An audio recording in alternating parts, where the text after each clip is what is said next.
Segala puji bagi Allah, Tuhan semesta alam. Dialah pemilik jagat raya ini.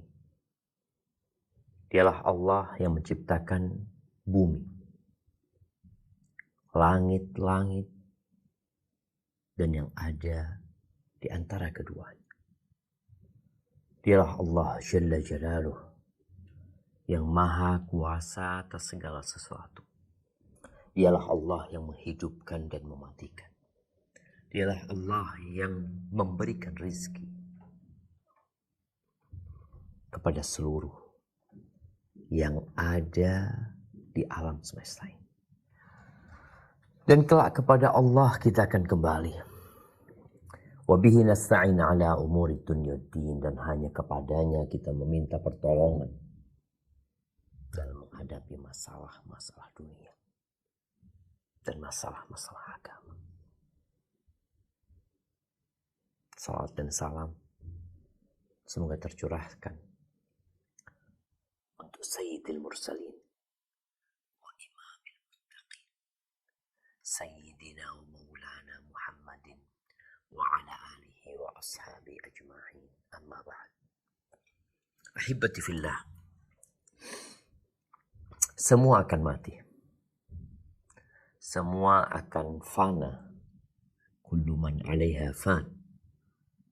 Wa yabqa wajhu rabbika dzul jalali wal ikram. Tapi hanya Allah lah yang kekal dan abadi. Yang kita lihat dari orang-orang yang kita cintai, sebagian di antara mereka telah pergi meninggalkan kita. Kalau kematian sebuah kepastian, di mana tidak ada satupun manusia yang bisa lari dari kematian tersebut, maka perlu dipikirkan bersama-sama bagaimana kelak tatkala ajal menjemput kita. Kullu nafsin dha'iqatul maut. Semua yang bernyawa pasti merasakan kematian.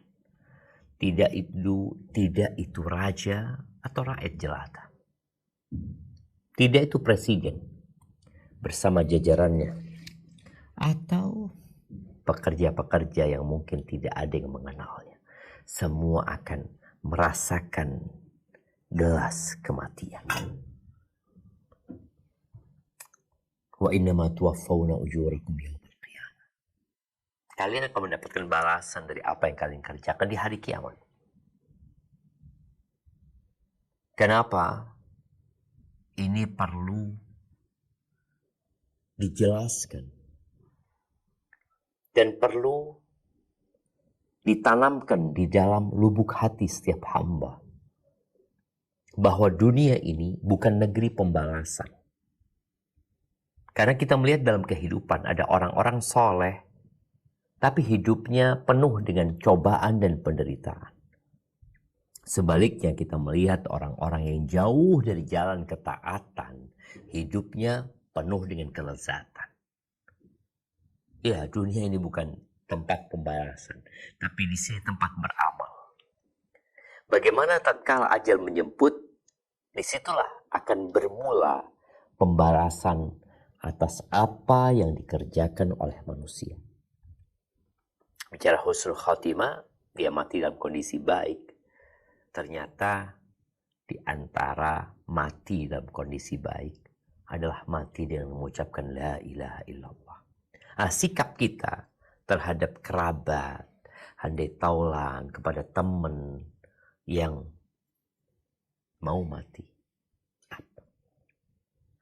Ahibati fillah, sampai hari ini tidak ada yang tahu bagaimana malaikat pencabut nyawa itu mengambil ruh, mencabut ruh. Tapi yang jelas ruh itu dicabut dan memang tidak terlihat. Nabi alaihissalam menjelaskan, "Tatitum minal ilmi illa qalila." Dan kalian tidak dikasih ilmu kecuali sedikit. Ahibati fillah, di surat Al-An'am Ayat 61-62. Allah Azza wa Jalla menjelaskan tentang bagaimana proses kematian itu. Nah, kita akan baca. Tafadhal ya. أعوذ بالله من الشيطان الرجيم وهو القاهر فوق عباده ويرسل عليكم حفظة حتى إذا جاء أحدكم الموت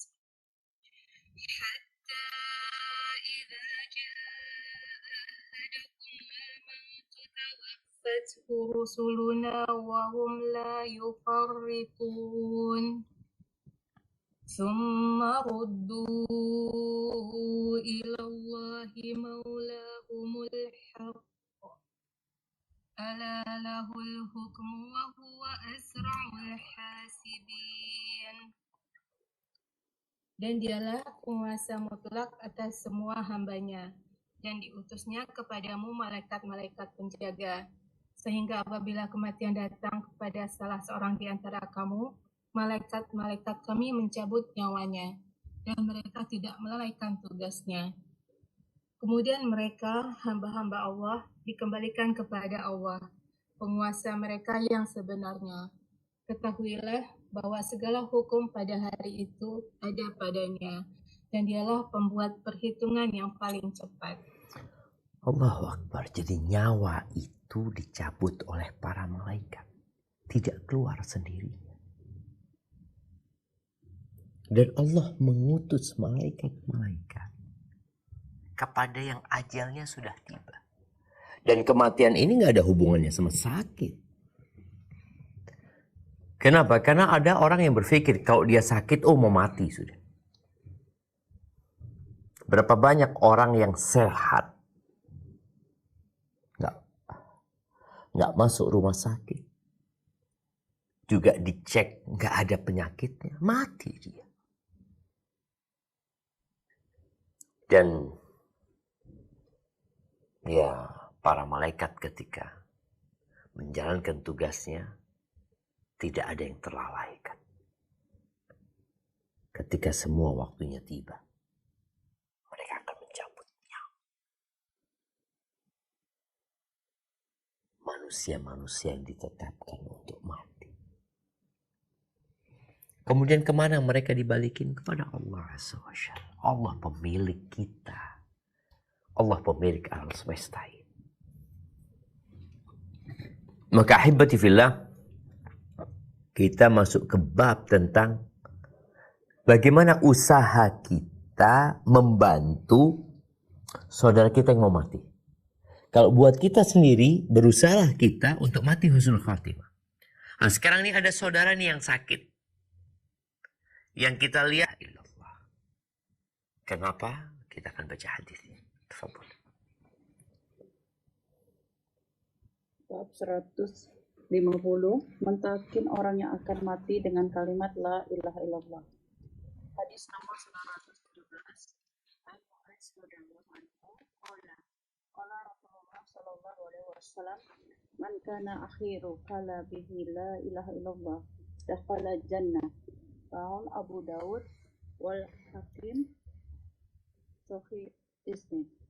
Dari Mu'adz radhiyallahu anhu, ia bercerita, Rasulullah Shallallahu Alaihi Wasallam bersabda, barang siapa yang ucapan terakhirnya berupa la ilaha illallah, tidak ada ilah yang berhak diibadahi selain Allah Subhanahu Wa Taala, maka dia akan masuk surga. Diriwayatkan oleh Abu Daud dan Al Hakim. Al Hakim mengatakan hadis ini bersanad sahih. Barakallahu fiik. Man kana akhiru kalamihi la ilaha illallah. Barang siapa yang akhir ucapannya adalah la ilaha illallah, dia akan masuk surga. Apakah maksud dari hadis ini? Bahwa dia akan masuk surga tanpa hisab, tanpa azab. Atau akhir cerita dia akan di surga. Di sini ada khilaf di antara para ulama. Ada yang berpendapat dia tetap akan mengikuti amalan dia akan tetap dihisab. Boleh jadi dia diazab dahulu karena dosa-dosa dia. Tapi dengan ucapan la ilaha illallah yang dia ucapkan, dia tetap akan masuk surga pada akhirnya. Oh, berarti kan sama aja dengan muslim yang lainnya. Bukankah muslim sebanyak apapun dosa yang dia lakukan, selama dia tidak melakukan kesyirikan, tetap ada harapan masuk surga? Iya, betul. Terus apa keutamaan orang yang mati membaca la ilaha illallah? Maka di sini ada pendapat lain yang mengatakan boleh jadi orang yang ketika mati bisa mengucapkan la ilaha illallah, tetap di atas la ilaha illallah, maka dia akan masuk surga di awal tanpa harus melewati, tanpa harus masuk neraka. Kalau lewat neraka semua akan lewat neraka. Dan kita tahu bagaimana Rasulullah SAW ketika pamannya Abu Talib sedang sekarat, beliau datang menjumpai pamannya. Dan ternyata di sisi pamannya sudah ada Abu Jahal dan ada Abdullah bin Abi Umayyah, dua tokoh orang-orang musyrik. Rasulullah SAW. Tapi pada saat itu Abu Jahal bersama Abdullah bin Abi Umayyah bagaimana berusaha untuk mengalihkan atau mengingatkan mengingatkan Abu Talib kepada agama nenek moyangnya. Dan akhir cerita dia tetap di atas agama nenek moyangnya. Tapi Nabi SAW sudah membimbing pamannya agar mengatakan la ilaha illallah. Tapi pamannya tidak mau dan tidak mengucapkan itu. Karena sejatinya pamannya adalah kafir, musyrik yang diajak masuk Islam dengan mengucapkan la ilaha illallah.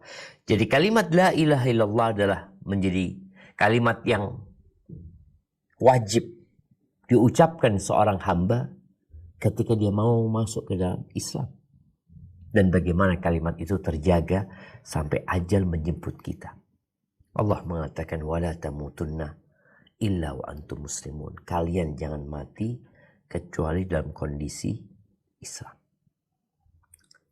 Barakallahu fiik. Nah, saya akan lanjutkan. Hadis nomor 918.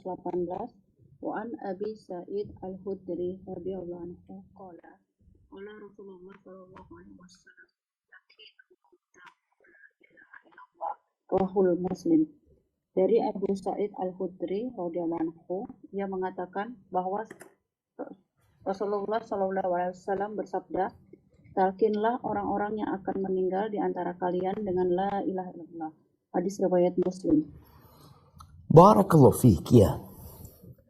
Kalau tadi kita membaca hadis tentang keutamaan orang yang mati di atas la ilaha illallah.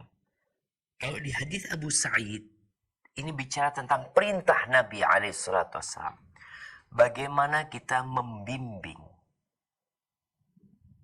orang yang mau mati itu agar dia mengucapkan la ilaha illallah. Jamaah rahimakumullah. Bagaimana cara mentalkin orang yang mau mati?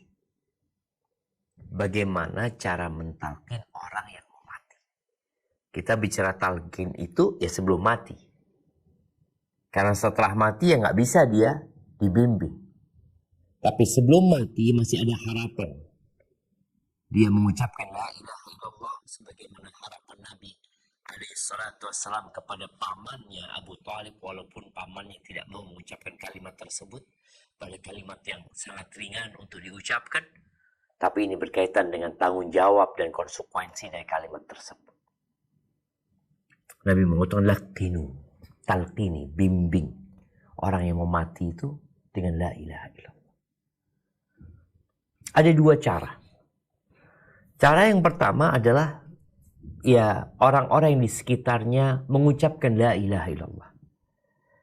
Yang duduk di sebelahnya memperdengarkan kalimat la ilaha illallah. La ilaha illallah.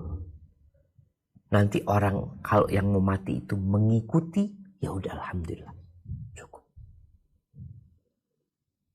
Berarti dia sudah mengucapkan la ilaha illallah. Tapi kalau ternyata dia ngomong yang lainnya ini dan itu, kita bimbing lagi untuk mengucapkan la ilaha illallah. Tanpa disuruh. Tapi orang-orang di sekitarnya mengucapkan dengan harapan dia mengikuti.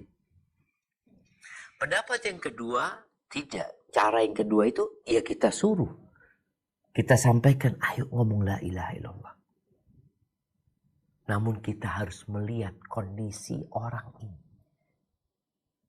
Karena boleh jadi orang ini belum mau mati. Ketika dia disuruh ngomong la ilaha illallah, dia malah marah-marah. Apa ini? Kau pikir aku sudah mau mati? Maka kita jangan suruh dia baca la ilaha illallah. Kita perlu melihat kondisi orang tersebut. Tapi kalau orang itu orang yang memang kuat hatinya, kita katakan qul la ilaha illallah, kemudian dia mengatakan la ilaha illallah, diam. Nggak perlu disuruh lagi. Loh kan dia belum mati, ya udah. Jadikan kalimat terakhir itu adalah la ilaha illallah. Dan dia belum ngomong apa-apa. Kalau ternyata dia ngobrol nanti ngomong ini dan itu, maka di sini kita ulangin lagi agar dia mengatakan la ilaha illallah. Setelah dia mengatakan, diam sudah keluarga. Silahkan tadi membaca la ilaha illallah sendiri, beristighfar, macam-macam, berzikir di sisi orang yang mau meninggal dunia ini. Ada beberapa hadis yang menyebutkan Iqra'u Yasin ala mautakum. Bacakan surat Yasin kepada orang yang mau meninggal di antara kalian. Hadis ini diperselisihkan kesahihannya oleh para ulama. Sehingga dia nggak dianjurkan. Walaupun kalau ada orang berpendapat hadisnya sahih, ya silahkan dia membaca Yasin ya untuk meringankan orang yang sedang dalam kondisi sakaratul maut umpamanya. Dia tadi ada dalilnya, walaupun dalilnya diperselisihkan dan kebanyakan ulama membaifkan hadis tersebut. Tapi ada talqin yang kita lihat di masyarakat dilakukan setelah orang itu meninggal dunia. Talqin di kuburan. Ditanya, kalau nanti atau dikatakan, kalau nanti engkau ditanya sama malaikat, man rabbuk, jawabnya Rabbi Allah. Kalau ditanya apa agamamu, katakan Islam. Kalau dikatakan siapa nabimu, Nabi Muhammad SAW. Kemudian ada pertanyaan lain. Kalau ditanya nanti mana kiblatmu, siapa saudaramu, apa kitabmu, banyaklah pertanyaan-pertanyaan itu. Tapi apakah mentalkin orang yang sudah dikubur itu disyariatkan? Masalah ini ada khilaf di antara para ulama. Sebagian ulama membid'ahkannya. Sebagian mengatakan sunnah. Karena ada dalil-dalil yang menjadi sandal mereka walaupun dalilnya dhaif. Sebagian berpendapat nggak apa-apa. Di Syekhul Islam bin Taimiyah rahimahullah ta'ala, sepertinya beliau ya tidak mengingkari orang yang melakukan itu. Tapi sejatinya yang diperlukan orang itu adalah sebelum mati. Sudah mati, selesai dia. Dia hanya membawa amal dia. Ketika dia orang yang soleh dan orang yang tidak punya keraguan dengan agama Allah, insya Allah dia bisa jawab di sana. Nggak perlu kita ajarin. Tapi kalau ternyata dia bukan orang yang soleh, ya nggak berguna kita ajarkan kepada dia. Kenapa? Karena amalnya sudah terputus. Dia hidup di alam yang berbeda. Dan alam barzakh itu adalah awwalu manzilin min manazil akhirah. Awal tempat persinggahan menuju ke akhirat. Tapi masalah ini, sebagaimana tadi disebutkan, ada khilaf di antara para ulama. Tapi yang lebih kuat sepertinya, ya Kalau mau mentalkin adalah mentalkin orang yang mau mati. Bukan orang yang sudah mati. Dan itu yang ada fadilah. Jaminan dia akan masuk surga Allah Azza wa Jalla. Baik, kita lanjutkan. Di bab 151 doa yang dibacakan setelah memejamkan mata orang yang baru meninggal. Kalau tadi bab mentalkini, udah ditalkini orang ini, ada yang mau mengatakan la ilaha illallah, ada yang diam saja, maka pihak keluarga teruslah dia ucapkan la ilaha illallah. Kalau kemudian dia meninggal dunia, apa yang dilakukan? Ternyata kita dianjurkan untuk memejamkan matanya dan membaca doa. Apa doa yang kita mohonkan kepada Allah buat orang tersebut? Nah, tafadhal dibaca. Hadis nomor 919.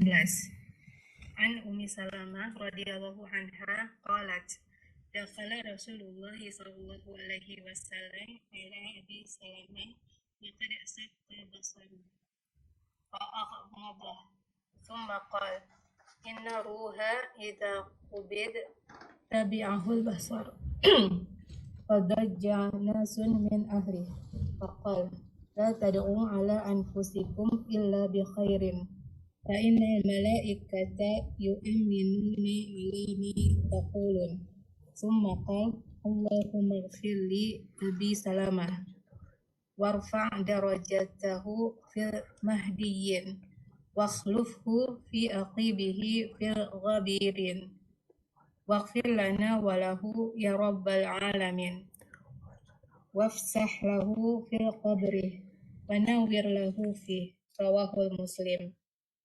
Dari Ummu Salamah radhiyallahu anha, dia berkata, Rasulullah shallallahu alaihi wasallam masuk menemui Abu Salamah yang meninggal dunia dalam keadaan matanya masih terbuka.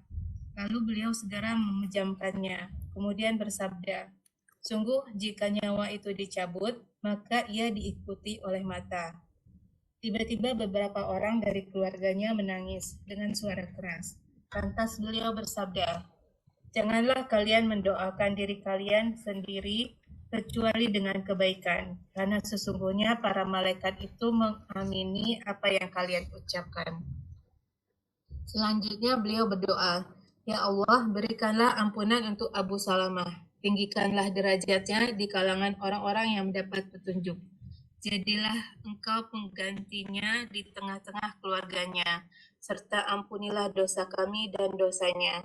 Wahai Rabb semesta alam, dan lapangkanlah kuburnya, dan berikanlah penerangan di dalam kuburnya. Hadis riwayat Muslim. Barakallahu fiik. Ini cerita Ummu Salamah. Ummu Salamah sebelum menjadi istri Nabi kita Muhammad alaihi salatu wassalam. Kata Ummu Salamah, masuklah Nabi alaihi salatu wassalam menjumpai Abu Salamah dalam posisi kedua matanya terbuka. Udah meninggal Abu Salamah. Maka Nabi alaihi salatu wassalam memejamkan mata. Ini sunnah yang pertama. Jadi kalau ada orang meninggal dunia dalam kondisi kedua matanya terbuka, pejamkan matanya. Lalu Nabi alaihi salatu wassalam mengatakan, inna ruh idza qubid tabi'ahul basar. Sesungguhnya ruh apabila dicabut diikuti oleh mata. Mata itu ngelihat ruh itu coba. Kok bisa ya mata itu melihat ruh? Subhanallah. Disebutkan oleh Ibnu Hajar Al-Asqalani bahwa beliau, Hajar ini yang menyusun kitab Fathul Bari, beliau itu merenungkan hadis ini selama 30 tahun. Berusaha untuk memahami bagaimana ruh itu diikuti oleh mata. Wallahu a'lam bishawab. Beliau menjelaskan bahwasanya proses dicabutnya ruh ini kan memang dari kaki. Memang dari kaki ke atas ya. Ketika dicabut ruh yang di kaki itu, karena ini menjadi satu kesatuan. Tadi kita sudah sampaikan ruh ini sesuatu yang misterius, yang hanya Allah yang tahu hakikatnya. Tapi yang jelas ruh itu dicabut dari kakinya. Maksudnya ke arah atas ya. Yang hilang dulu ruhnya itu telapak kaki. Makanya dingin kadang telapak kaki. Terus nanti naik ke lututnya. Naik ke pinggulnya. Naik ke perutnya, yang terakhir di kepala. Ketika ditarik di kepalanya situ, ruh itu kan proses dalam penarikan itu, mata itu melihat ruh itu keluar. Sebagaimana disebutkan dalam hadis ini. Diikutin ruh itu keluar. Di akhir-akhir perpisahan ruh dengan jasad itu, mata melihat. Maka Nabi SAW memejamkan matanya. Fadajja nasun min ahlihi. Ketika orang-orang di rumah mendengar. Mereka sudah tahu Abu Salamah meninggal dunia. Tapi ya ucapan Nabi SAW ini memastikan lagi kalau Abu Salamah bukan pingsan. Abu Salamah sudah meninggal dunia. Radhiyallahu ta'ala anhu, dan Abu Salamah termasuk sahabat yang awal hijrah ke kota Madinah. Dan subhanallah, ternyata Abu Salamah ini namanya Abdullah bin Abdul Asad al-Makhzumi, dari kabilahnya Abu Jahal, Bani Makhzum. Dan Abu Salamah ini sepupunya Nabi SAW. Dari mana? Ternyata dari ibunya. Jadi ibunya Abu Salamah ini namanya Barrah binti Abdul Muttalib. Barrah binti Abdul Muttalib. Jadi Barrah ini saudara dengan Abdullah bin Abdul Muttalib. Maka Nabi SAW adalah sepupuan sama Abu Salamah. Dan juga saudaranya dari susuan. Baik. Ramai akhirnya orang-orang menangis ya. Lalu Nabi SAW memberikan pencerahan kepada mereka. Orang itu kalau sedih, kalau kena musibah, kadangkala doanya nggak benar. Ini buat para ibu-ibu juga. Ibu-ibu terkadang dia melihat anaknya ya banyak tingkah laku yang tidak menyenangkan. Akhirnya muncul doa-doa yang buruk. Jangan. Nabi SAW mengatakan, La tad'u ala anfusikum illa bi khair. Janganlah kalian mendoakan diri kalian kecuali dengan kebaikan. Mintalah kebaikan. Dan pada saat tadi ditutupkannya mata orang yang meninggal, pada saat dicabutnya ruh, pada saat mereka sedang dalam kesedihan, ternyata itu momen dikabulkannya doa. Maka janganlah kalian mendoakan kecuali kebaikan. Kenapa? Fa innal malaikata yu'minun ala ma taqulun. Para malaikat mengaminkan loh yang kalian ucapkan.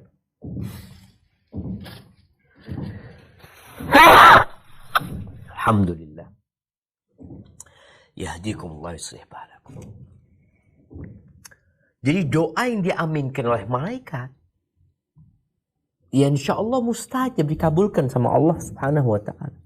Maka pada saat kalian tadi menghadiri orang yang dicabut nyawanya, habis dicabut nyawanya, maka hendaklah kalian tidak mendoakan kecuali kebaikan. Doanya apa? Bebas. Kemudian Nabi SAW berdoa. Yang doanya didengar oleh Ummu Salamah. Doa Nabi SAW. Apa doa Nabi SAW? Yang pertama, Allahumma gfir li Abi Salamah. Doa yang pertama adalah, Ya Allah ampuni, memintakan ampunan buat Abu Salamah. Karena yang dibutuhkan manusia adalah ampunan Allah Azza wa Jalla, disebabkan kita adalah pelaku dosa. Yang kedua, warfa' darajatahu fil mahdiyin. Diampuni dosanya dan diangkat derajatnya bersama ya orang-orang yang mendapatkan petunjuk, minta diangkat derajatnya fil mahdiyin.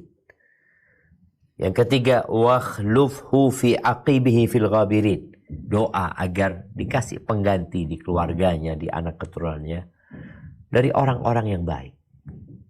Minta ada yang tetap menjadi khalifah beliau, mengganti khalifah Abu Salamah di keluarganya.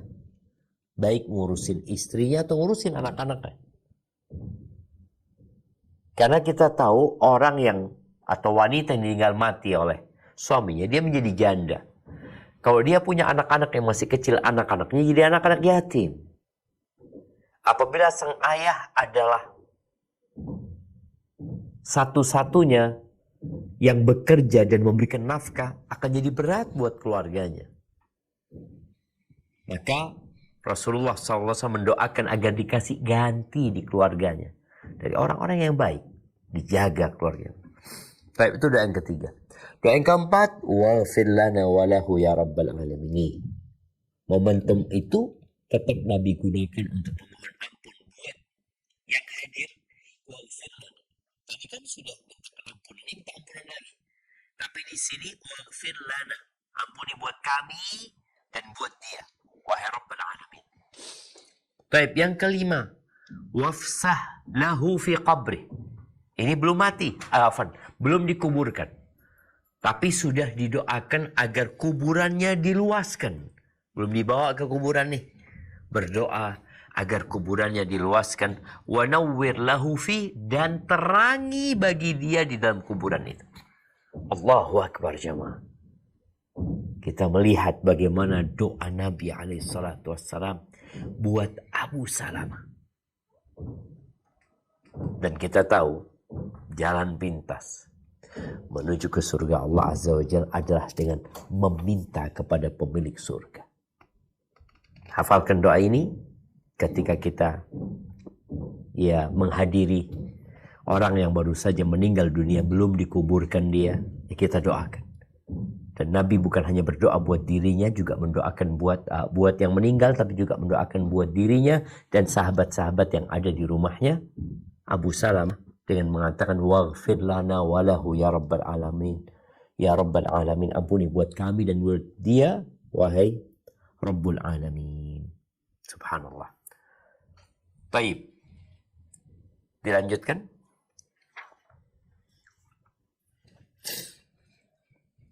Bismillahirrahmanirrahim. Al-hadisu raqmu 920, hadis nomor 920. An Ummi Salamata radhiyallahu anha qalat qala Rasulullah sallallahu alaihi wasallam idza hadartumul marida awil mayyita faqulu khairan fa innal malaikata yu'minuna ala ma taquluna. Qalat falamma mata Abu Salamah ataitun nabiyya sallallahu alaihi wasallam faqultu ya Rasulullah inna Aba Salamah qad mata. Quli Allahumma ighfirli walahu wa a'qibni minhu uqba hasanatan. Faqultu fa'aqabanillahu man huwa khairun li minhu Muhammadan sallallahu alaihi wasallam. Rawahul Muslim. Hakadha idza hadartumul marida au al-mayyita ala syakki warawahu Abu Dawud wa ghairuhu al-mayyita sallallahu alaihi wasallam. Dan diriwayatkan oleh Muslim, riwayat Abu Dawud dan juga yang lainnya, orang yang meninggal dunia tanpa ragu. Barakallahu fiik ya. Ini doa yang dibaca untuk si mayit. dan doa yang dapat dibaca oleh keluarga yang ditinggalkan. Doa yang dibacakan untuk si mayit artinya mendoakan mayit. Karena memang orang kalau sudah meninggal dunia dia nggak bisa berdoa. Dia ingin dibalikin ke dunia sebentar saja agar dapat menambah amal solehnya. Tapi nggak bisa. Maka disinilah yang hidup mendoakan mayit. Dan juga keluarga yang ditinggal. Ini cerita Ummu Salamah. Ternyata di hadis yang sebelumnya kita baca itu bagaimana Nabi SAW datang ke rumahnya Abu Salamah. Ternyata kedatangan Nabi SAW setelah dikasih tahu sama Ummu Salamah. Ummu Salamah datang menjumpai Rasul SAW dan Nabi SAW di sini menyebutkan, Ummu Salamah meriwayatkan hadis dulu ya tentang bagaimana sikap ketika menghadiri orang yang sakit atau orang yang meninggal dunia, mayit. Maka Nabi SAW mengatakan fakulu khairan, katakan ucapan yang baik. Ada orang yang ketika bapaknya mati atau suaminya meninggal, ya Allah cabut juga nyawaku ya Allah. Seperti itu kan. Nggak boleh.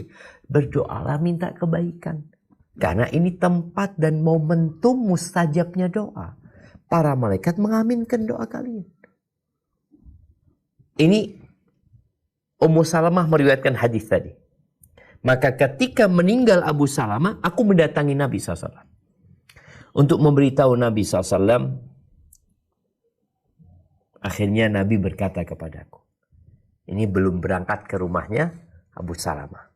Tapi ketika Ummu Salamah datang ngasih tahu, maka Nabi SAW memberikan arahan kepada Ummu Salamah. Quli, katakanlah, ucapkanlah. Disuruh ngomong, Allahumma gfirli walahu. Ya Allah ampuni buat aku dan buat dia. Wa aqibni minhu uqbah hasanah. Dan berikanlah ganti kepadaku yang lebih baik darinya. Ganti yang baik. Ini orang kena musibah, suaminya meninggal dunia. Apa yang harus dilakukan? Ya udah, terimalah musibah itu. Karena pada hakikatnya inna lillahi wa inna ilaihi raji'un. Kita adalah milik Allah dan kepada Allah kita akan kembali. Maka di sini Ummu Salamah diajarin doa. Untuk memohonkan ampunan buat suaminya. Kemudian minta dikasih ganti. Dari Abu Salamah yang pergi meninggalkan dunia. Yang tidak akan pernah balik selama-lamanya. Apa kata Ummu Salamah? Fa'aqabani Allah man huwa khairun li minhu. Allah kasih ganti buat aku yang lebih baik daripada dia. Jadi kondisi ini kondisi orang yang dikabulkan doanya. Maka jangan sampai minta keburukan. Mintalah kebaikan. Dunia dan akhirat. Dan Ummu Salamah dikabulkan doa. Di sini dijelaskan bahwasanya di riwayat Imam Muslim ada keraguan menyebutkan orang sakit dan mayit. Tapi kalau di riwayat Abu Daud, ketika kita menghadiri orang yang sudah meninggal dunia, maka kita ucapkan doa ini. Mendoakan yang meninggal, mendoakan diri kita sendiri dulu, kemudian mendoakan orang yang meninggal dunia. Dan keluarga yang ditinggal, kalau kita mendatangi orang yang masih ada jenazah di tempat dia, belum dibawa ke kuburan, maka kuatkan hati mereka. Kita lakukan takziah dengan mendoakan mereka dan mendoakan yang meninggal dunia. Kemudian kita motivasi mereka dalam kondisi itu untuk banyak-banyak berdoa, meminta kebaikan di dunia dan di akhirat, baik buat yang ditinggal atau buat yang meninggal. Karena pada hakikatnya momentum itu adalah momentum yang mustajab dengan adanya malaikat-malaikat yang mengaminkan doa kita. Baik, lanjutkan.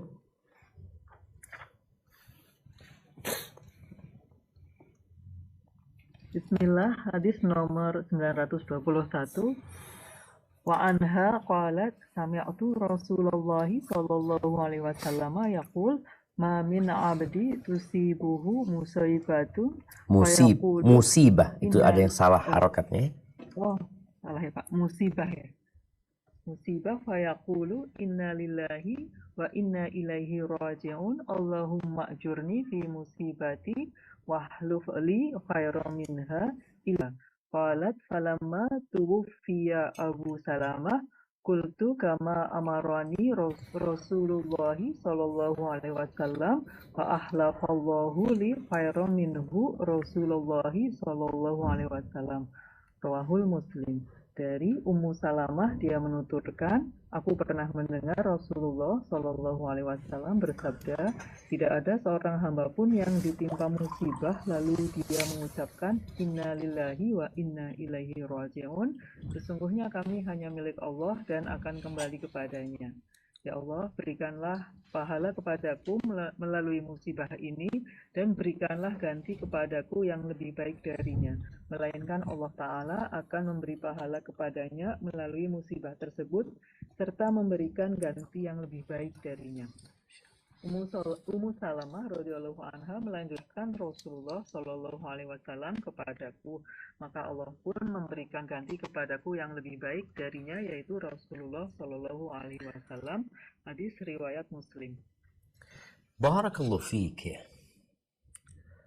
Jamaah rahimakumullah, Allah Azza wa Jalla mengatakan, "Walanabluwannakum بشيء من الخوف والجوع ونقص من الأموال والأنفس والثمرات وبشر الصابرين." Kata Allah, kami benar-benar akan memberikan bala kepada kalian. Bentuknya sedikit rasa takut, kelaparan, kehilangan, kekurangan harta. Dengan kehilangan harta itu, hilangnya orang-orang yang dicintai, gagal panen, musibah-musibah dunia yang menimpa kita. Allah berjanji akan memberikan bala itu. Wa basyiris sabirin, dan berikan kabar gembira kepada orang-orang yang bersabar. Siapa orang yang bersabar itu? Mereka adalah orang-orang alladzina idza asabathum musibah. Kalau mereka terkena musibah, mereka mengatakan inna lillahi wa inna ilaihi raji'un. Kami milik Allah dan kami akan kembali kepada Allah Azza wa Jalla. Dan di hadis Ummu Salamah ini, Ummu Salamah meriwayatkan dari Nabi SAW bahwa siapapun yang ditimpa musibah, lalu dia berkata inna lillahi wa inna ilaihi raji'un. Dia membuat pernyataan itu, lalu dia berdoa, Allahumma ajurni fi musibati wakhluf li khairajab. Waktunya berdoa, maka minta pahala atas musibah yang menimpa dan minta dikasih ganti yang lebih baik dari dia.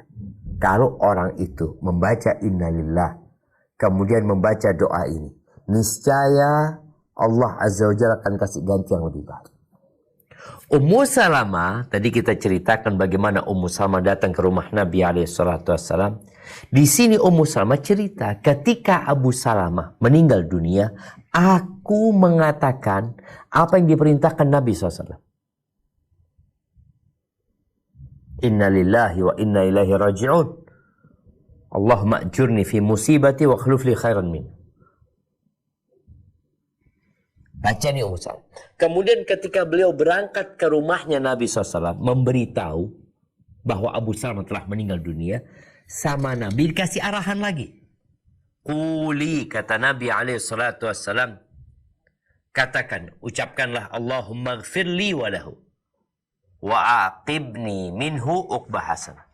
Artinya setelah membaca doa tadi, Nabi memberikan arahan untuk mendoakan lagi suaminya, maka didoakan lagi suaminya. Dan ketika masa iddahnya sudah selesai, ternyata Ummu Salamah ini dilamar oleh Nabi Muhammad SAW dan menikah dengan yang lebih baik daripada Abu Salamah. Abu Salamah dan Ummu Salamah ini punya kisah cinta yang panjang sekali. cinta karena Allah Azza wa Jalla. Bagaimana ketika Abu Salamah bersama Ummu Salamah mau berangkat hijrah. Qabilahnya Ummu Salamah nggak terima. Maka akhirnya Ummu Salamah diambil dari suaminya, dari Abu Salamah, bersama anaknya. Qabilahnya Abu Salamah nggak terima dari Bani Makhzum. Maka mereka mengambil anaknya. Akhirnya Abu Salamah berangkat ke kota Madinah sendirian. Istrinya di keluarganya istri, anak laki-lakinya di keluarga Abu Salamah.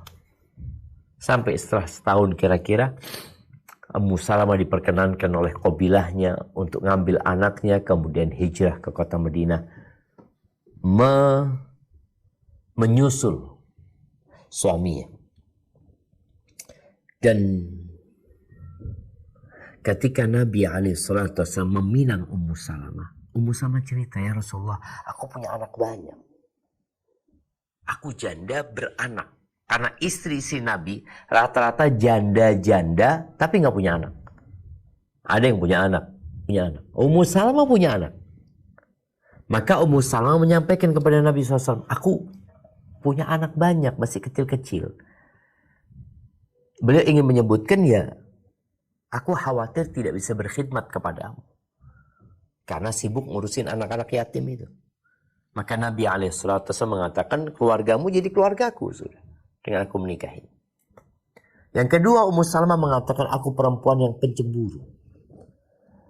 Adapun kalau urusan cemburu itu, Nabi SAW mengatakan, kita minta tolong kepada Allah Azza wa Jalla untuk mengatasi. Dan alhamdulillah, Allah berikan kehidupan yang indah buat Ummu Salamah bersama Rasulullah Sallallahu Alaihi Wasallam, karena beliau memang berdoa meminta kepada Allah yang lebih baik daripada suaminya. Adakah manusia yang lebih baik dari Nabi SAW? Nggak ada, jemaah.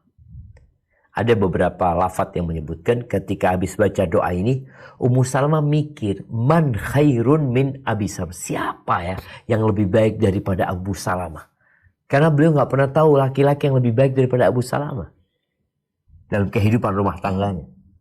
Dan ternyata yang Allah kirimkan adalah Nabi kita Muhammad alaihi salatu wassalam. Baik, kita lanjutkan di hadis nomor 922. Bismillah. Hadis nomor 922.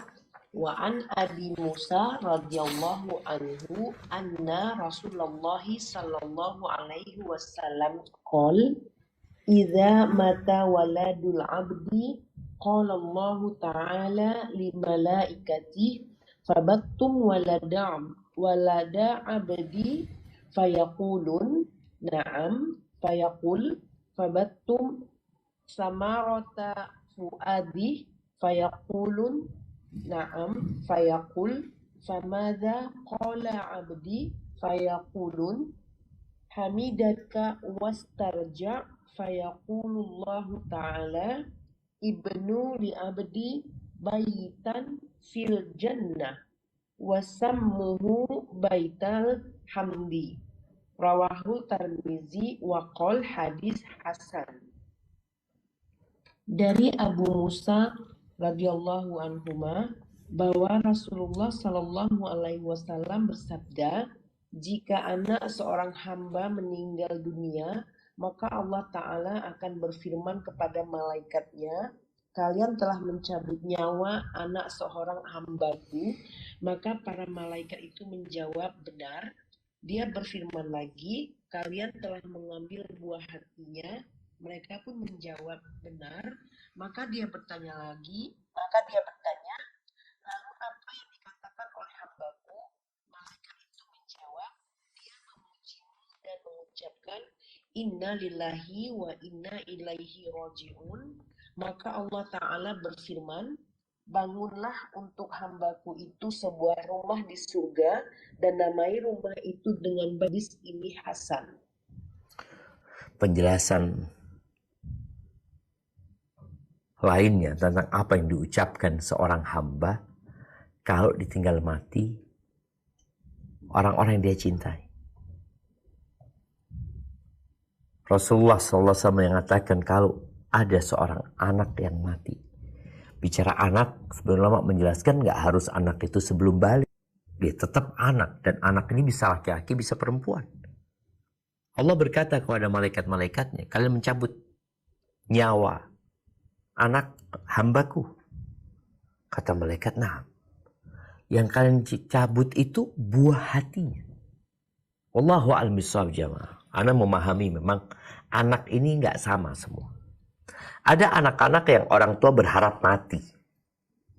Artinya anak itu hanya membawa petaka buat orang tuanya. Ketika anak itu mati, orang tua senang.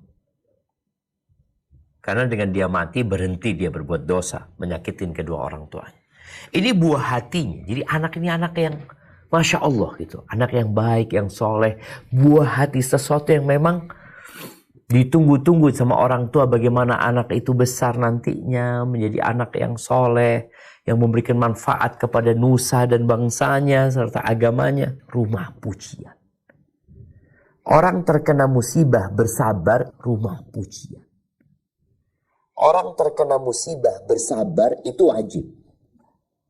Tapi orang terkena musibah kemudian ridho dan sampai tingkat dia memuji Allah, ini spesial. Makanya buat orang spesial ini Allah kasih pahala spesial. Dibikinkan rumah di surga khusus atas musibah yang menimpa dia ini. Dan rumah itu ada tulisannya rumah pujian. Jadi boleh jadi hamba-hamba Allah di surga itu rumahnya beda-beda jumlahnya. Sebagaimana kita lihat di dunia, orang ada yang punya 1 rumah, ada yang punya 2 rumah, ada yang punya 3 rumah, ada yang punya puluhan rumah.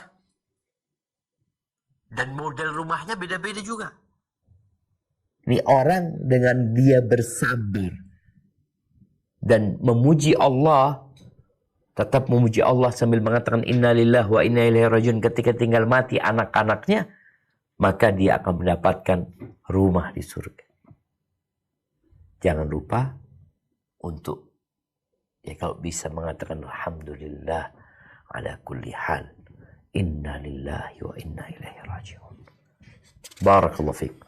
Baik, kita lanjutkan.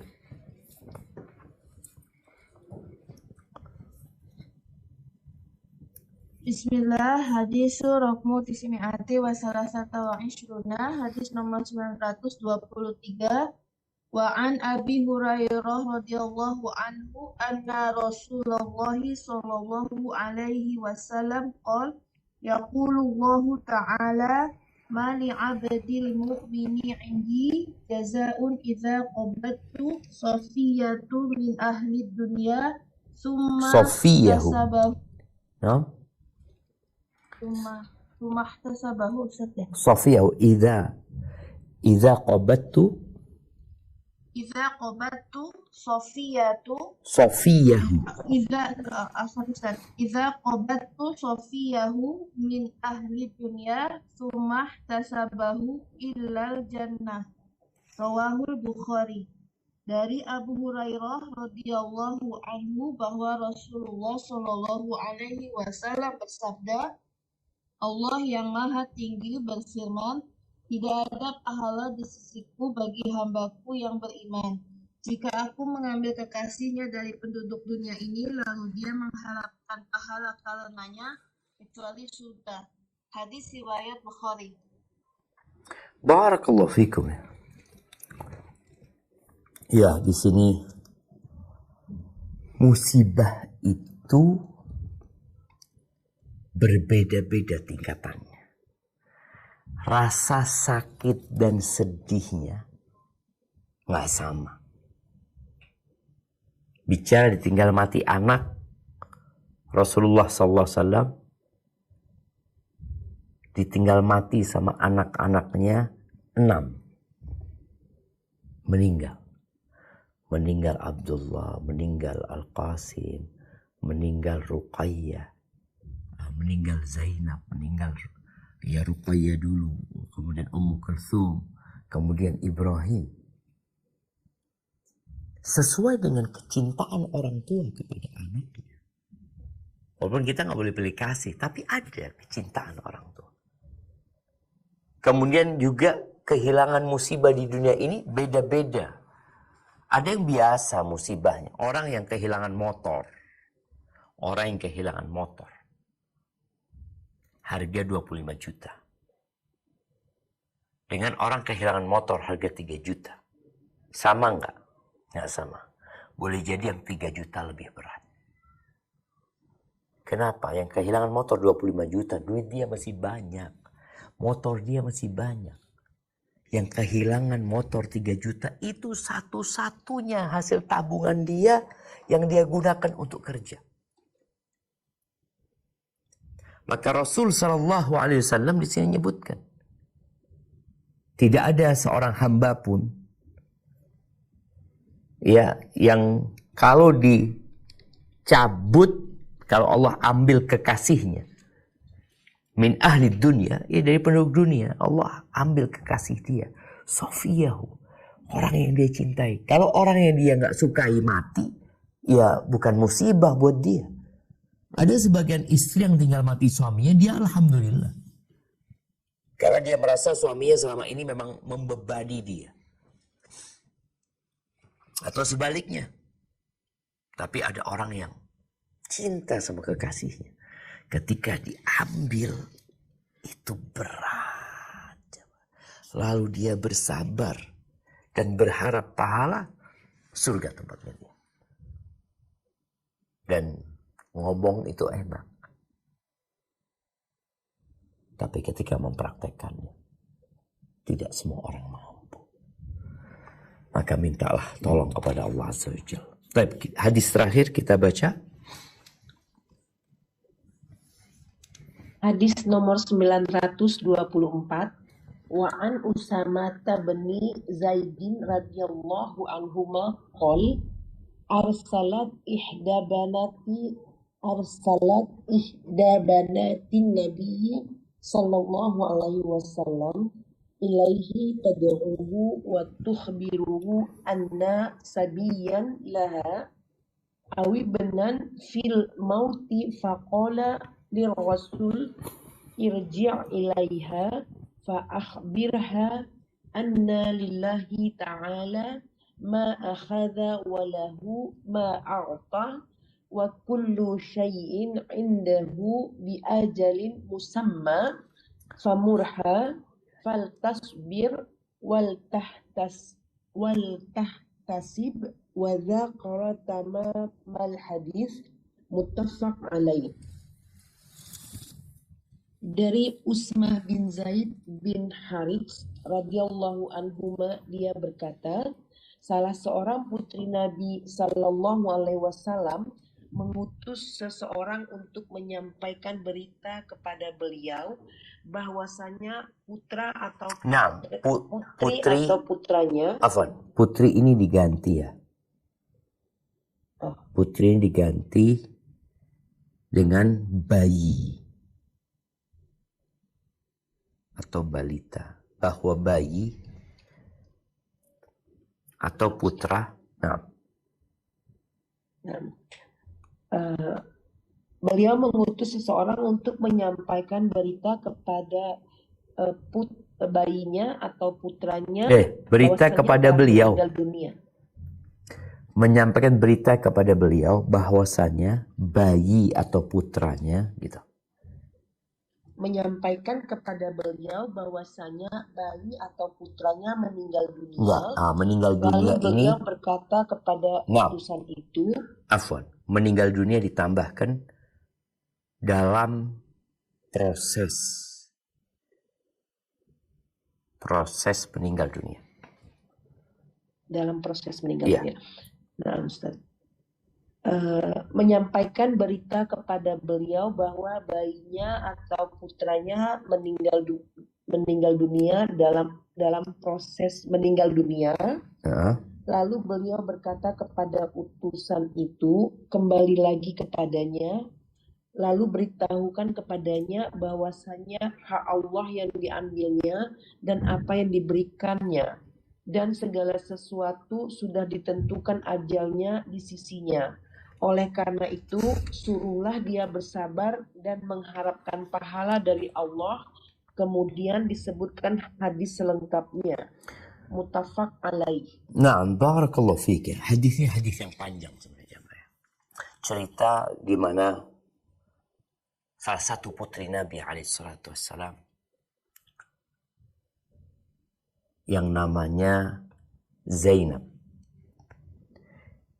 itu punya anak. Zainab ini disebutkan dua anaknya. Satu Umamah yang kadang-kadang dibawa sama Nabi SAW sholat ke masjid. Ditaruh di pundak Rasul SAW, beliau menjadi imam.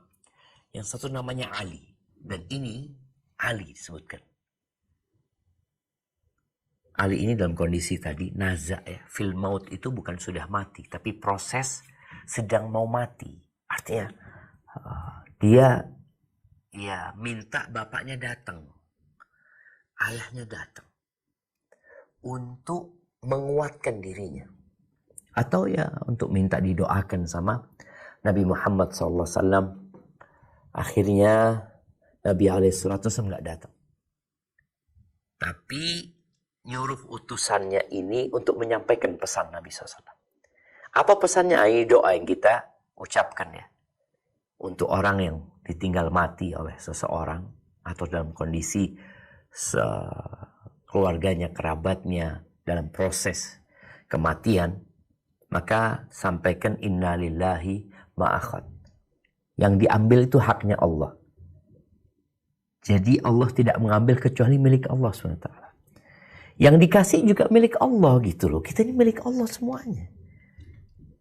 Dan segala sesuatu itu ya tinggal nunggu antrian aja. Semua udah ditetapkan waktunya.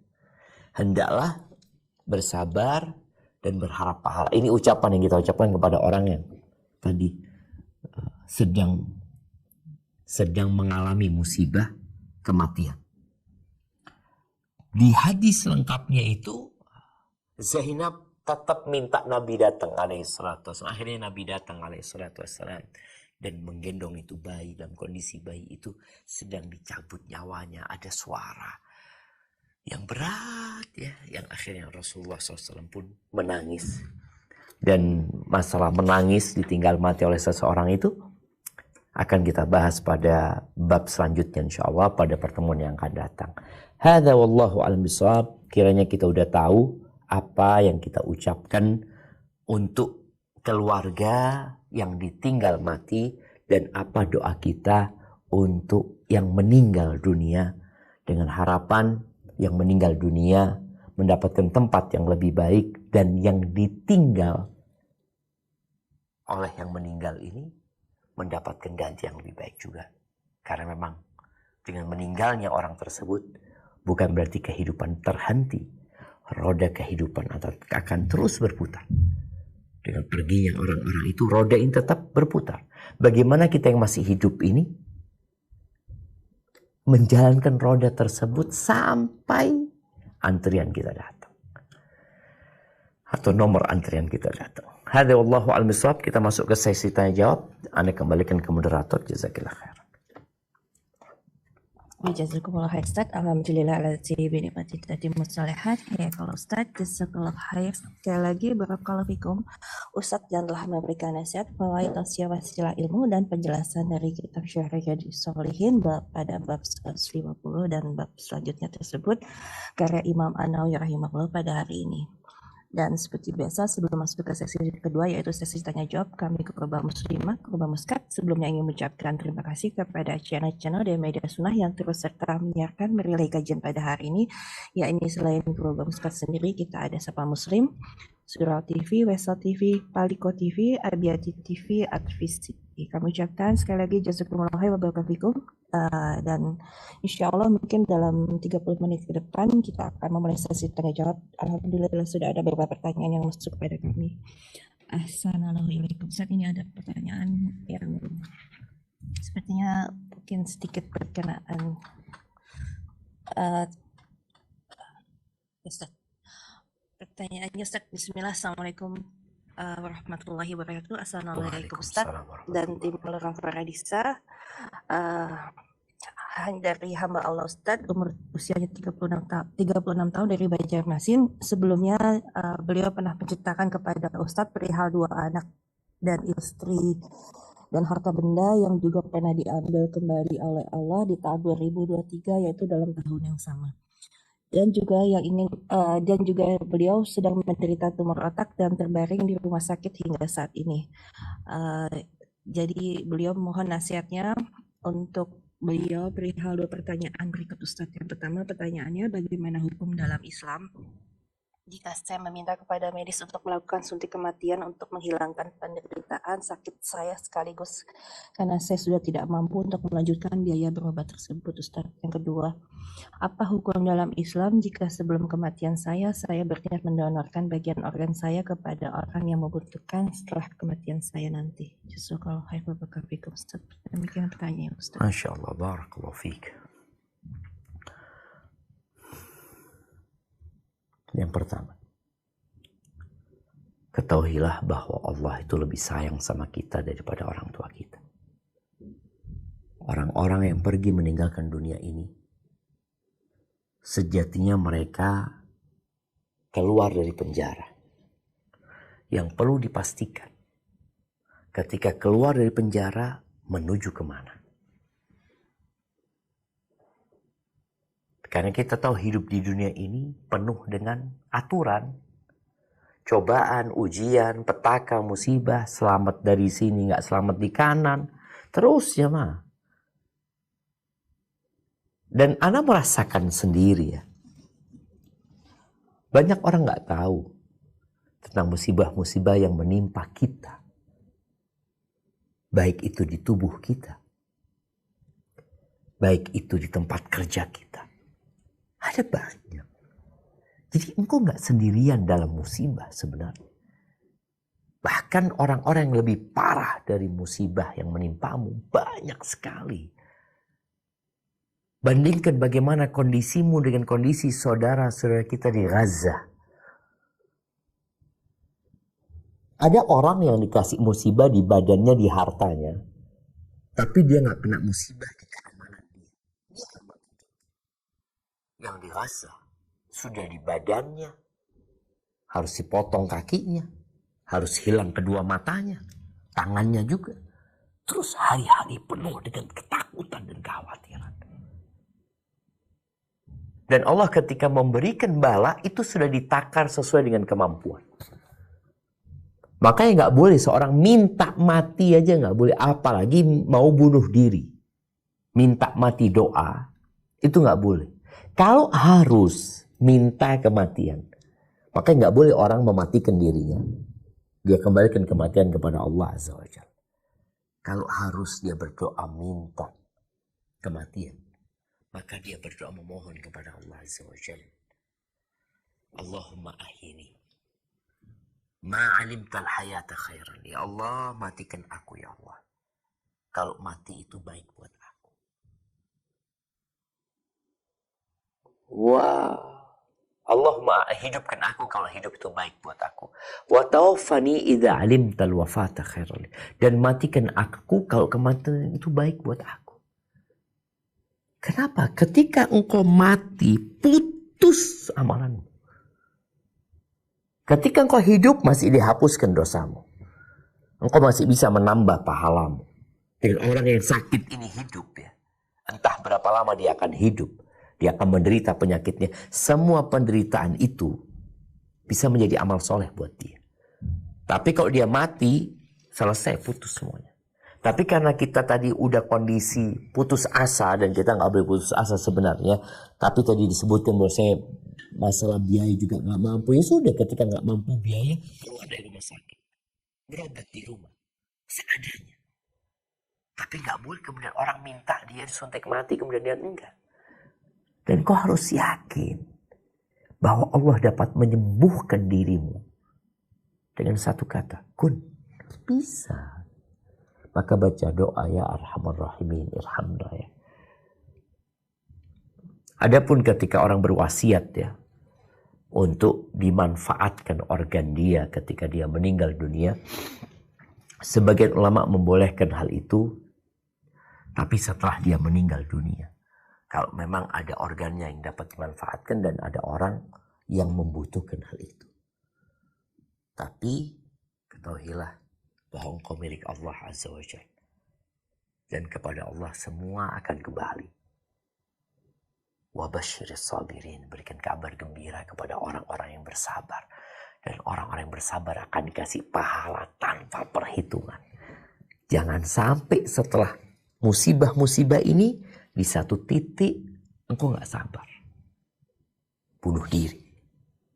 Karena dia gak sabar menerima musibah itu, hilanglah semua yang engkau sudah jalani selama setahun, 2 tahun dikasih penyakit itu. Gara-gara gak sabar, padahal sakitnya udah dirasakan, akhirnya tidak mendapatkan kabar gembira. Disebabkan dia gak bersabar. Banyak baca, Ya Arhamar Rahimin, Irhamna. Wahai yang maha pengasih, yang mengasihi di antara semua yang mengasihi, kasihi aku. Dan banyak beristighfar. Karena Allah itu maha pengampun dan maha pengasih. Hada wallahu a'lam bishawab. Kalau baik Ustaz, semoga dapat dipahami khususnya sudah bertanya dan semoga Allah mudahkan segalanya insya Allah. Sebelumnya sebelum masuk ke pertanyaan kedua, anak ingatkan yang sudah resen untuk bisa mendrop terlebih dahulu pertanyaan kepada kami, kepada host atau host yang bertugas sebelum nanti bisa ditanyakan kepada Ustaz Zudna insya Allah. Tafadhali Ukti Ut bisa membacakan pertanyaan dari jamaah Zoom. Assalamualaikum warahmatullahi wabarakatuh. Assalamualaikum. Afwan izin bertanya Ustadz, ketika orang sudah meninggal, apakah mereka bisa mendengar atau melihat kita di dunia? Yang kedua Ustadz, apakah ketika tadi disebutkan bahwa ketika kita menghadiri orang yang sakaratul maut, itu kan waktunya mustajab untuk berdoa Ustadz. Apakah boleh ketika di saat waktu tersebut kita juga berdoa untuk misalnya untuk anak kita atau orang tua kita gitu Ustadz, atau berdoa sapu jagat misalnya Ustadz. Demikian pertanyaannya Ustadz. Barakallahu fiikum. Barakallahu fiik. Nah, ahibati fillah.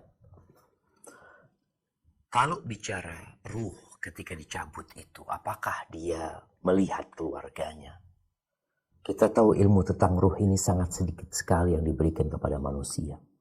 Tapi ada potongan-potongan cerita Nabi SAW bahwa ruh itu ketika jenazah itu diangkat.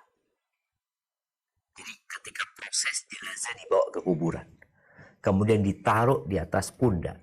Di situ Nabi SAW menjelaskan bahwasanya ruh itu mengatakan aina yadhhabuna biha, mau dibawa kemana ini? Kalau dia bukan orang soleh, mau dibawa kemana jenazahku ini?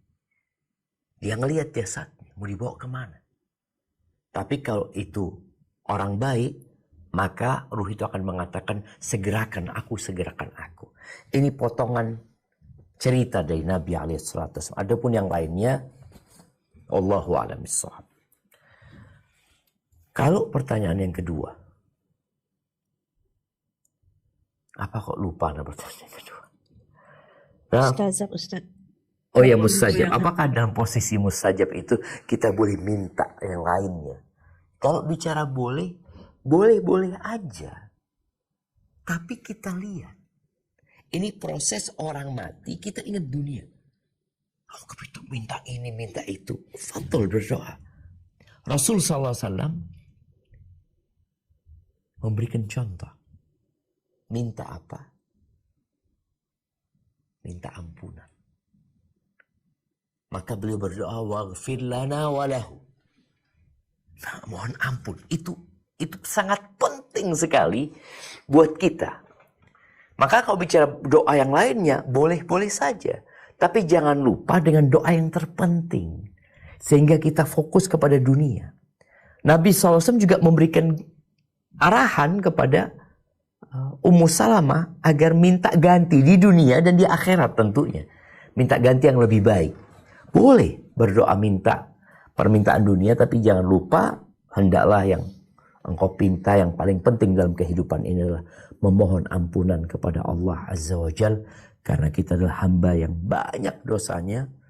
Ya baru setelah itu engkau meminta dunia, ya fadhal. Tapi ingat, dunia itu hanya setetes, 2 tetes. Samudra itulah akhirat yang perlu kita minta sama Allah SWT. Hadza wallahu a'lam bissawab. Kalau Ustaz, Tafadhali Uktirai bisa membacakan pertanyaan dari jamaah Zoom.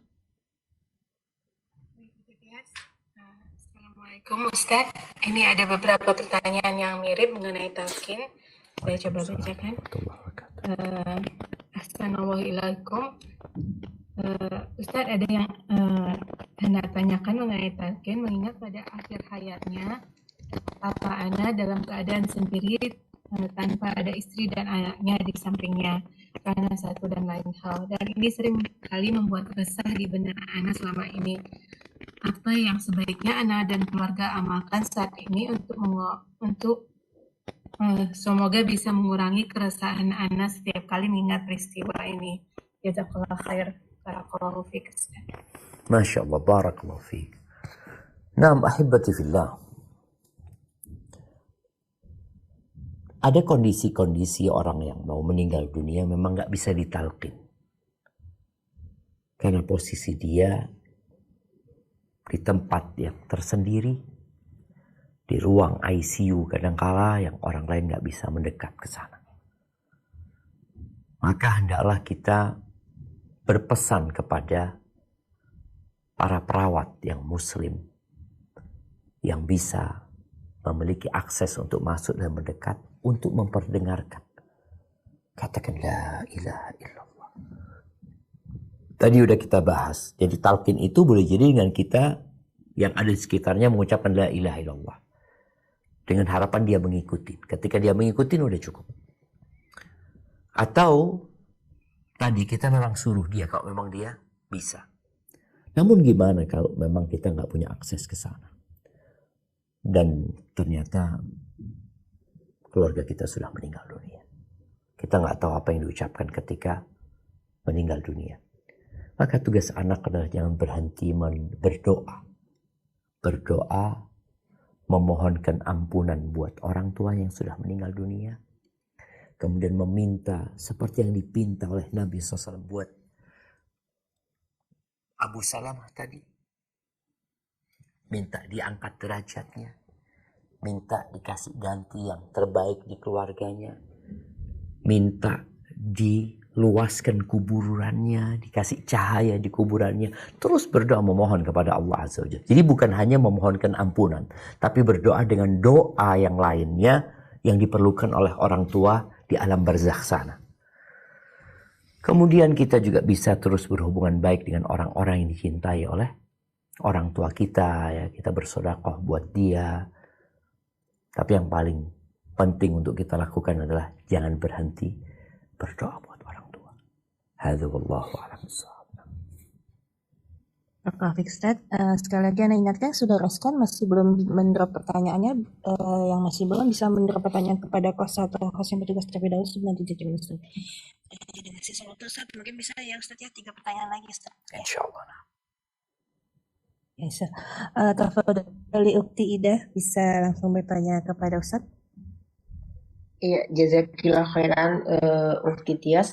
Assalamualaikum warahmatullahi wabarakatuh, Ustaz. Assalamualaikum. Ustaz, ini tentang kematian ya Ustaznya, dan qadarullah ini menimpa sahabat dekat kami di Swedia. Ustaz, ini pertanyaan titipan. Kemarin teman-teman dari Swedia membesuk dan kebetulan anak jauh tinggalnya tidak ikut. Suami teman kami dalam keadaan kritis, Ustaz. Di Swedia ini kalau pasiennya sudah kritis, sudah tidak ada harapan lagi, akan dipindahkan ke suatu ruangan namanya palliative ward atau ruangan perawatan untuk menunggu ajal atau kematian. Tetapi semua alat bantu nafas sudah dicabut ya Ustadz, dan diberikan tidak diberi makan lagi begitu karena sudah dianggap tidak akan ada harapan, dan disuntikan morfin Ustadz untuk bertahan dan untuk menghilangkan rasa sakitnya. Jadi ketika si pasien tidak akan ketika akan mengembuskan nafas ataupun ajalnya tiba tidak akan merasakan sakit. Sementara morfin ini kan salah satu drug ya Ustadz ya. Dalam secara syar'inya nih bagaimana menyikapi seperti ini dan apa yang bisa disampaikan kepada keluarga Ustadz tentang masalah seperti ini. Karena masalah ini sangat umum di Swedia Ustadz. Dan sakitnya itu adalah pendarahan di otak diakibatkan jatuh. Mohon pencerahan Ustadz tentang ini. Jazakallah khair Ustadz. Barakallahu fiik ya. Tadi kita ucapkan kepada yang terkena musibah, inna lillahi ma akhad wa lahu ma a'ta wa kullu syai'in indahu bi ajalin musamma. Hendaklah bersabar dan berharap pahala kepada Allah Azza wa Jalla. Wallahu a'lam bishawab. Jadi orang-orang itu ketika menggunakan morfin dia pikir rasa sakit itu hilang. Karena memang ada orang-orang yang tidak beriman dengan hari akhir. Dia pikir kematian itu menyelesaikan segalanya. Dan proses dicabutnya nyawa itu memang menyakitkan sekali. Sampai orang itu nggak bisa ngomong. Orang memberi morfin kan dengan pikirannya kalau orang masih hidup, dia itu tidak akan merasakan sakit ya ketika dioperasi, ketika ya dilakukan tindakan kepada diri dia. Tapi proses dicabutnya nyawa ini berbeda jemaah. Makanya wallahu alam apakah morfin memang meringankan, karena sejatinya proses pencabutan nyawa itu sudah berkaitan dengan dunia dan akhirat ya. Dunia dan akhirat yang tentunya yang dapat meringankan proses itu adalah amal soleh. Bukan morfin atau bukan obat-obat lainnya. Makanya orang yang beriman akan dimudahkan.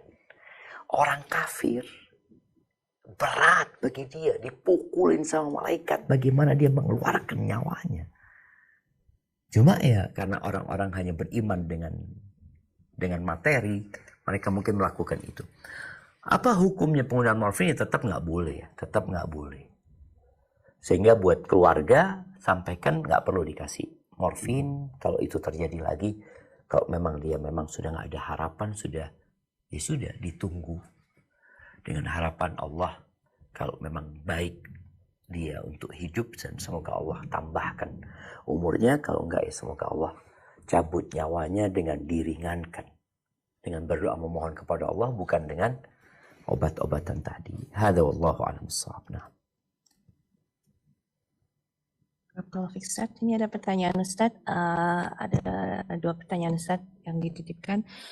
Mohon dijelaskan Ustaz, bagaimana cara membuat posisi orang yang sakaratul itu menghadap kiblat Ustaz. Lalu pertanyaan yang kedua yang di luar tema, apakah benar Ustaz surat Al-Falaq ada surat yang paling disukai Allah? Demikian Ustaz pertanyaannya. Barakallahu fiik ya. Kalau bicara bagaimana menghadapkan orang yang sakarat ke kiblat ya. Ya tidak harus dia dihadapkan ke kiblat. Ketika dia hendak sholat, baru kita hadapkan ke kiblat. Tapi tatkala dia sakaratul maut umpamanya, yang penting bagaimana akhir dari ucapannya adalah La ilaha illallah. Itu yang perlu dilakukan oleh keluarga. Adapun kalau pertanyaan yang kedua berkaitan dengan apakah surat Al-Falaq adalah surat yang paling dicintai Allah Azza wa Jal? Ketahuilah bahwa surat yang paling dicintai Allah itu adalah Al-Fatihah.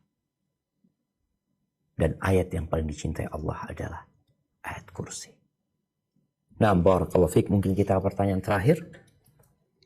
Ya Ustaz, untuk yang sudah raisnya, atau dari Ukti Puji Astri bisa bertanya langsung kepada Ustaz secara singkat. Ukti Puji Astri, sudah anak unmute?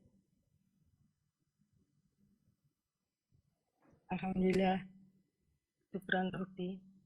Assalamualaikum warahmatullahi wabarakatuh Ustaz. Waalaikumsalam warahmatullahi wabarakatuh. Nah, tafadhal. Semoga Ustaz senantiasa dalam nikmat sehat. Izin bertanya Ustaz, Ana tidak tahu kapan Ana dipanggil Allah karena tidak bisa diminta dan tidak bisa ditunda. Bolehkah Ana itu berpesan Ustaz kepada anak-anak. Alhamdulillah anak-anak juga sudah berjalan dalam kehidupannya sehari-hari. Ana berpesan, bila mana nanti Ana dipanggil, tidak perlu dan tidak ada namanya yasiran yang 1, 7, 40 dan seterusnya. Karena di lingkungan Ana masih seperti itu, Ustaz. Begitu juga dengan saudara serahim Ana sendiri. Agar anak-anak semakin paham dan anak juga tenang, Ana mohon pencerahannya, Ustaz. Jazakallah khairan wa barakallahu fiik. Masya Allah. Waalaikumsalam warahmatullahi wabarakatuh. Waalaikumsalam warahmatullahi wabarakatuh. Barakallahu fiik. Naam ahibati fillah. Jadi memang sangat penting sekali buat orang tua yang hendak meninggal dunia itu untuk menertibkan anak-anak dan keluarganya. Kalau di daerah tersebut ada hal-hal yang dilakukan yang tidak sesuai dengan sunnah. Jadi dia nulis surat. Sehingga nanti dia khawatir kalau anak-anak udah ngerti sunnah, insya Allah anak-anak akan menjalankan. Tapi kadang-kala pihak keluarga. Maka ketika ada surat yang ditulis sehingga anak-anak menyampaikan, enggak, ibu maunya kita mendoakan. Kalau memang ada yang ingin dibagikan, silahkan dibagikan sedekah atas nama ibu. Tapi untuk acara-acara yang tidak sesuai dengan sunnah, ibu nggak mau. Dan ini penting sekali lagi tadi buat keluarga-keluarga yang memang hidup di lingkungan yang banyak hal-hal yang tidak sesuai dengan sunnah. Sebagaimana Anda melihat, ada orang tua yang ketika meninggal, sebelum meninggal dunia, dia bikin wasiat kepada anak-anaknya, karena dia tahu anak-anaknya udah ngaji sunnah, udah menjalankan agama sesuai dengan sunnah. Sehingga orang tua takut kalau dia mati dia tidak didoakan sama anak-anaknya sesuai dengan tradisi dan budaya serta amalan-amalan yang dilakukan di masyarakat setempat. Akhirnya dia berwasiat supaya itu tetap dilakukan. Apakah anak-anak wajib menjalankannya? Tidak. Jadi wasiat-wasiat yang sesuai dengan sunnah, sesuai dengan ajaran Allah dan Rasulnya, itulah yang ditunaikan. Yang tidak, maka tidak ditunaikan. Karena kita akan ditanya sama Allah Azza wa Jalla kelak pada hari kiamat tentang ya ilmu yang kita pelajari dipakai buat apa. Itu yang dapat Anda sampaikan. Kurang lebihnya mohon maaf. Yang benar dari Allah Jalla Jalaluh, yang salah dari diri Anda pribadi. Allah dan Rasulullah terbebaskan dari kesalahan itu. Anda kembalikan ke moderator. Jazakillah khairan. Subhanakallahumma wa bihamdika asyhadu an la ilaha illa anta astaghfiruka wa atubu